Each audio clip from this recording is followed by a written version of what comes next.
Bienvenidos. Hoy vamos a sumergirnos en un tema fascinante, la literatura sapiencial del Antiguo Testamento. Tenemos aquí unos análisis exegéticos, hermenéuticos muy interesantes que nos van a guiar. Y nuestra idea es explorar juntos qué hace única a esta sabiduría de Israel, ver cuál es su fundamento, cómo libros como Proverbios, Job, Eclesiastés, cómo abordan esas grandes preguntas de la vida, ¿no? ¿Y qué nos dicen hoy? Prepárense porque vamos a explorar una conversación muy profunda que se da dentro de la misma Biblia. Un diálogo entre orden, caos y la búsqueda de sentido. Empecemos. Primero, para entrar en materia, ¿qué es exactamente esta sabiduría bíblica? Porque no es como la ley, con mandatos así, directos. Tampoco es como los profetas, con ese sello de «así dice el Señor». Las fuertes sugieren que es más bien como una oferta de sensatez. Exacto. Usa la razón, sí, pero también la observación de la vida cotidiana, la experiencia acumulada, todo para enseñar eso que llaman el arte de vivir. Se nota que se enfoca mucho en lo humano, ¿verdad? En los dilemas del día a día. Sí, pero ojo, no es un humanismo secular para nada. Es profundamente teocéntrica. Es como otra vía de revelación divina, a través de la reflexión sobre la creación, sobre las relaciones humanas. O sea que la experiencia humana misma es un lugar para encontrar a Dios, por decirlo así. Exactamente, un locus theologicus, como dirían los teólogos. La vida misma habla de Dios. Y es clave entender que esta tradición no surgió de la nada, en aislamiento. Israel estaba, metida de lleno en un diálogo cultural.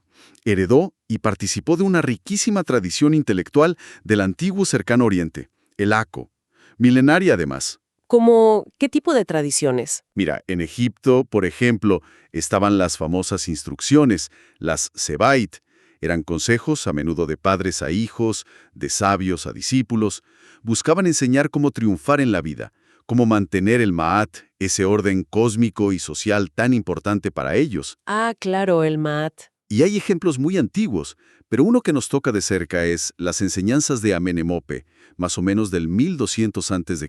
¿Por qué es tan relevante? Porque hay una sección en Proverbios, del capítulo 22, verso 17 al 23.14, que se parece tantísimo a Amenemop. La mayoría de los expertos hoy reconocen que hay una dependencia literaria. O sea, Israel conocía estos textos, interactuaba con ellos, los adaptaba. Vaya, qué interesante esa conexión directa. Y si miras a Mesopotamia, pasa algo parecido. Hay proverbios sumerios antiquísimos, pero también diálogos filosóficos más profundos. Textos como la Teodicea babilónica o el famoso Ludlul Belnemeki, a veces lo llaman el Job babilónico, ya exploraban el tema del justo que sufre, un tema central en Job. El sufrimiento del justo. Ya estaba ahí. Sí, trataban la prudencia, con quién juntarse, el destino, grandes temas universales. Entendido. Pero entonces, si había tantas similitudes en la forma, en los temas, ¿qué es lo que realmente distingue a la sabiduría de Israel? ¿Dónde está su sello particular? Ajá, aquí viene el giro fundamental, el punto clave. Israel toma todo este material, estos géneros, estos temas comunes en el ACO, y les da, podríamos decir que los bautiza teológicamente. ¿Los bautiza? ¿Cómo así? Los recontextualiza, los pone bajo una luz completamente nueva. La soberanía de Yahvé, el Dios personal, el Dios del pacto de Israel. Lo que en otras culturas era a menudo un humanismo más bien pragmático, buscar el éxito, mantener un orden impersonal, como Ma'at, en Israel se transforma, se vuelve un humanismo devoto. Un humanismo devoto. Me gusta ese término. Es que el centro cambia, y las diferencias son cruciales. Mira, primero la base del conocimiento.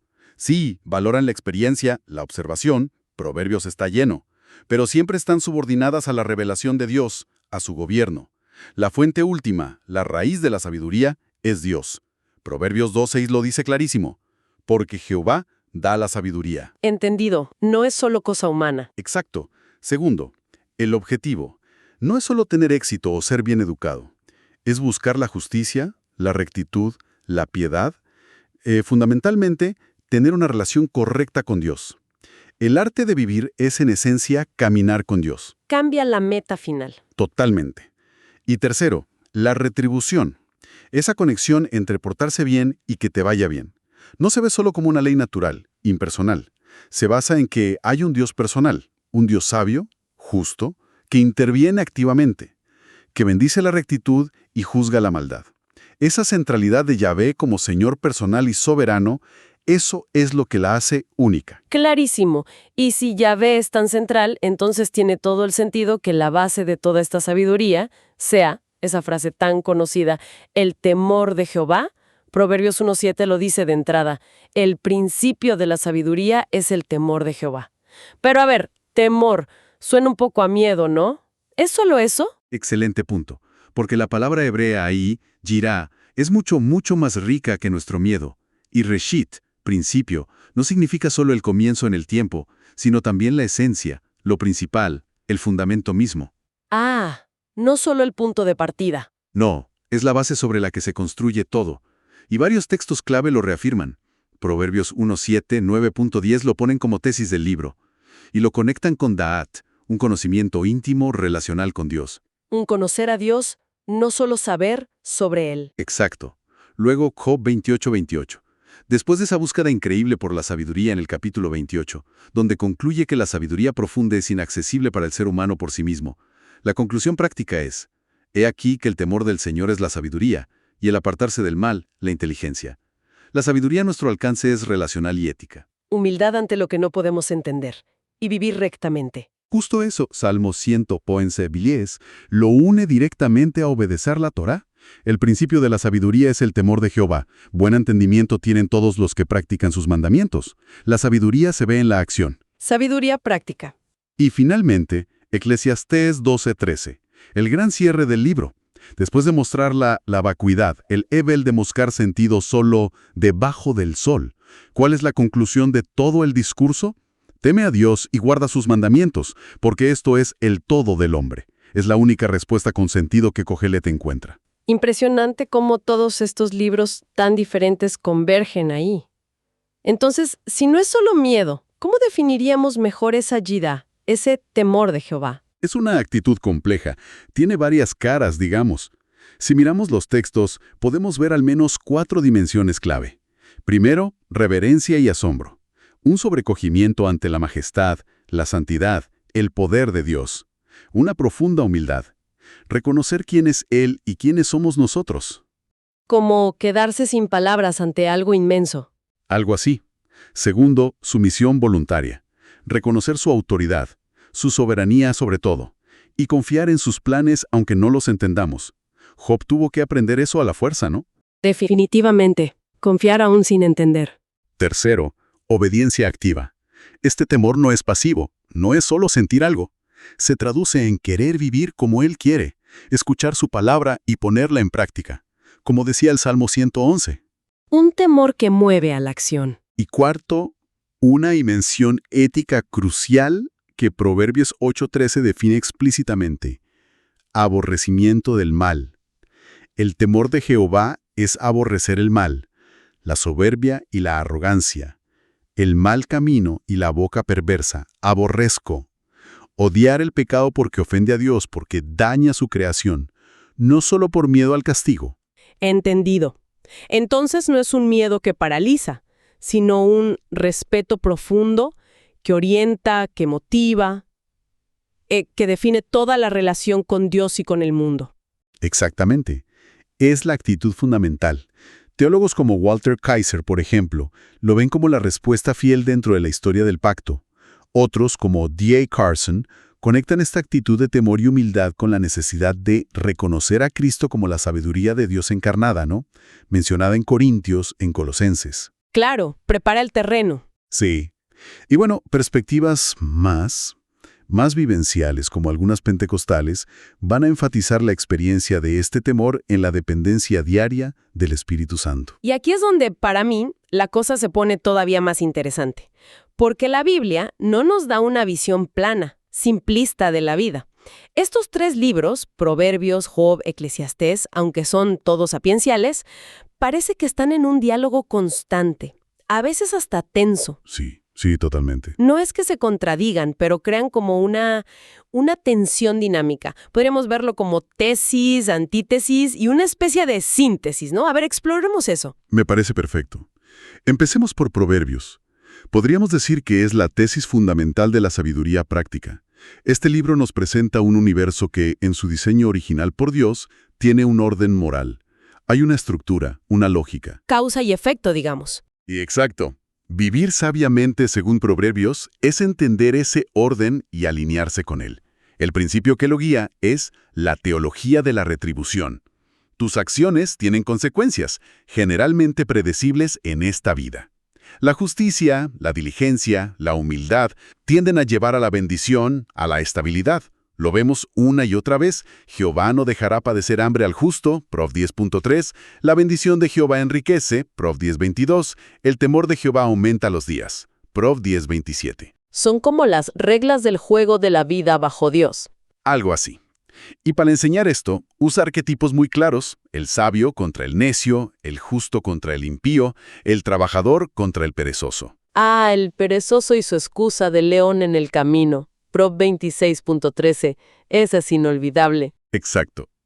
Todos tenemos nuestros leones imaginarios a veces. Y el libro culmina con la mujer virtuosa de Proverbios 31, un modelo de sabiduría aplicada. Pero, y esto es crucial, hay que entender bien cómo leer Proverbios. Sus dichos son máximas generales, observaciones de cómo suelen ser las cosas. No son promesas matemáticas. Para nada. No son garantías absolutas. Piensa en Proverbios 22.6. Instruye al niño, y aún de viejo no se apartará. Es un principio pedagógico genial, pero sabemos que, lamentablemente, no siempre se cumple. La verdadera sabiduría está en el discernimiento. Saber cuándo aplicar qué proverbio. Fíjate en Proverbios 26, versos 4 y 5. No respondas al necio, y justo después, responde al necio. Uno detrás del otro. Claro, porque hay momentos para callar y momentos para confrontar la necedad. Se necesita discernimiento, por los aires. Y ahí es donde entra Job, ¿verdad? Como la gran antítesis. Exacto. Job es la antítesis en su expresión más cruda, más dolorosa. Nos pone delante el caso extremo. Un hombre perfecto y recto, temeroso de Dios y apartado del mal, Job 1.1, que lo pierde todo y sufre horriblemente. Un desafío directo a esa idea de que si eras bueno, te va bien. Totalmente. Desafía una teología de la retribución simplista, mecánica. La estructura misma del libro nos guía en esto. El prólogo nos da la clave celestial. El sufrimiento es una prueba. Hay un conflicto cósmico que Job ni se imagina. Luego los diálogos. Los amigos defendiendo a capa y espada la retribución. Algo habrás hecho, Job, y Job clamando su inocencia, pidiendo a Dios una explicación. Una tensión brutal en esos diálogos. Muchísima. Luego el poema a la sabiduría, capítulo 28, que dice: oigan, la sabiduría profunda es de Dios, no nuestra. Y entonces la teofanía, Caps 38:41. Dios responde. ¿Y qué le dice Dios? ¿Le explica por qué sufrió? Ahí está lo sorprendente. No le da una explicación del por qué. No le dice: mira, Job, es que Satanás apostó. Nada de eso. En lugar de eso, Dios lo confronta con la inmensidad de su propia sabiduría y poder en la creación. Le hace preguntas que lo dejan sin palabras. ¿Dónde estabas yo cuando yo fundaba la tierra? Job 38:4. Le muestra su pequeñez en cierto modo. Sí, pero no para humillarlo en mal plan, sino para reubicarlo. La resolución para Job no viene por entenderlo todo intelectualmente. Viene a través de un encuentro personal con Dios. Eso lo transforma. Lo lleva a la humildad, al arrepentimiento por su actitud y a una confianza renovada. De oídas te había oído, mas ahora mis ojos te ven. Job 42:5. Es el encuentro. Ese es el corazón de la resolución de Job. La relación por encima de la explicación. Poderosísimo. Y como si no fuera suficiente tensión con Job, llega Eclesiastés, Coelet, que parece llevar la crítica al orden y al sentido un paso más allá todavía. Otra voz disonante, otra antítesis. Así es. Eclesiastés, la voz de Coelet, el predicador, es otra forma de antítesis. Una perspectiva muy crítica, muy reflexiva. Coelet hace como un experimento filosófico. Se pregunta si la vida tiene sentido último, duradero, si la miramos solo desde aquí abajo, debajo del sol. Esa frase es clave en Eclesiastés, ¿no? Clave. Aparece como 29 veces. Marca su perspectiva, la mirada puramente terrenal. Y su palabra clave es Evel. A menudo la traducen vanidad, pero significa más bien vapor, soplo, algo fugaz, efímero, enigmático, a veces hasta absurdo. Algo que no puedes agarrar. Exacto. Y esa palabra Evel aparece 38 veces. Martilla la idea. Desde esta óptica terrenal, todo parece Evel. La sabiduría, el placer, la riqueza, el trabajo. Todo. Y la muerte, observa Coelet con una honestidad brutal, parece igualarlo todo. Al sabio y al necio, al justo y al impío. Eclesiastes 2, 14, 16. Suena bastante desalentador, ¿no? Es nihilismo. Cuidado, sería un error quedarse ahí. No es nihilismo. El método de Coelet es más bien una reducción o ad absurdum. Al mostrar de forma implacable que no se puede encontrar un sentido último y permanente solo debajo del sol, te fuerza a mirar hacia arriba, a buscar una perspectiva por encima del sol. Te obliga a buscar la respuesta en otro sitio. Exacto. Por eso la conclusión del libro, Eclés 12, 13, 14, es absolutamente fundamental para entenderlo bien. El fin de todo el discurso oído es este: teme a Dios y guarda sus mandamientos, porque esto es el todo del hombre. Porque Dios traerá toda obra a juicio. Vuelve al temor de Dios y al juicio. Claro. Es el temor de Dios, la obediencia y la realidad del juicio final lo que le da peso, sentido y responsabilidad eterna a nuestra vida aquí y ahora, lo que la rescata del Evel. Entonces, en síntesis, si leemos los 3 libros juntos, como nos los da el canon, la imagen es mucho más rica, más completa. Proverbios nos da la norma, la confianza en el orden de Dios. Job y Eclesiastés exploran las excepciones dolorosas, las crisis, las dudas. Nos sacan de las respuestas fáciles. Nos preparan para la vida real, que no siempre es como dice Proverbios. Exacto. Juntos nos guían a una fe madura.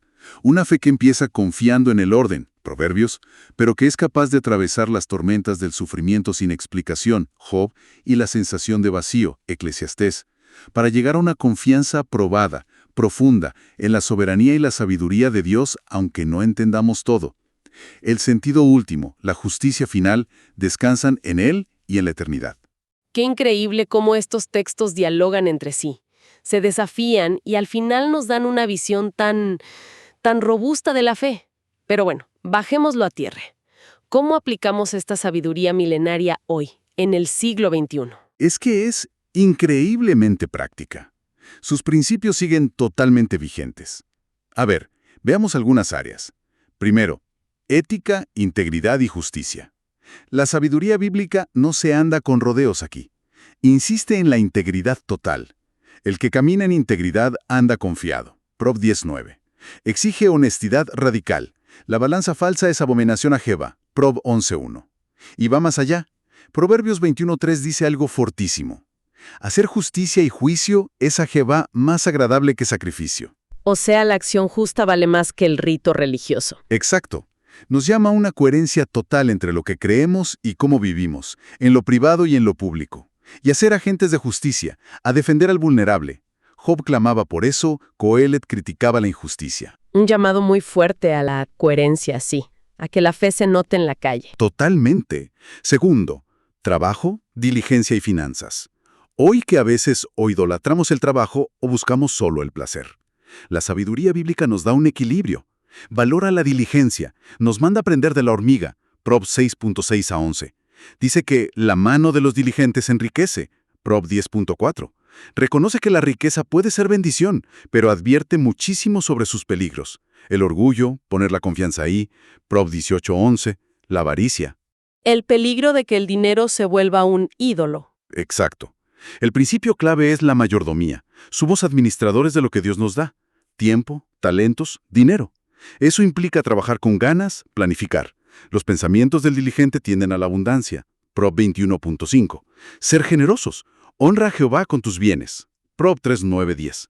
Y no dejar que el dinero nos domine. Ese equilibrio entre diligencia y no confiar en las riquezas es muy necesario hoy, sí. Sin duda. Tercero, familia, crianza y amistad. La sabiduría se vive y se pasa, sobre todo en las relaciones cercanas. La familia es el primer lugar para enseñar sabiduría. Proverbios 1:8. Se insiste en la responsabilidad de los padres con los hijos, Proverbios 22:6. Se valora mucho el matrimonio, Proverbios 18:22. La armonía en casa, Proverbios 17. Y se celebra la amistad de verdad.